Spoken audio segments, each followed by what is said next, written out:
Artıq yaz fəsli başlayıb. Buna görə də insanlar həyətlərində yeni gül, çiçəklər, ağaclar əkməyə başlayıb. Təbii ki, bu da satışda olan bitkilərə tələbatın artmasına səbəb olub. Bəs qiymətlər necədir? Ən bahalı bitki alıcılara neçəyə təklif edilir? Baku TV mövzu ilə bağlı reportaj hazırlayıb. Reportajdakı satıcılar deyir ki, qiymətlər ağacların yaşına və tarixinə görə dəyişir. Azərbaycanın bitki bazarında hətta 100 min manat civarında təklif olunan ağaclar da var.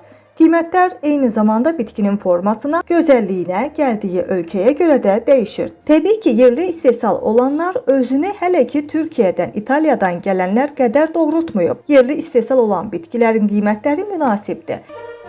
Əgər yerli şam ağacı 40 manata təklif olunursa, xarici məhsulun qiyməti 70-150 manat arası dəyişir, deyə satıcı bildirib. Bəs siz necə? Həyət evi olanlar, yaxud da ki, həyət evinin olmasını arzulayanlar, sərvət dəyərində olan bu bitkilərə pul verərdinizmi?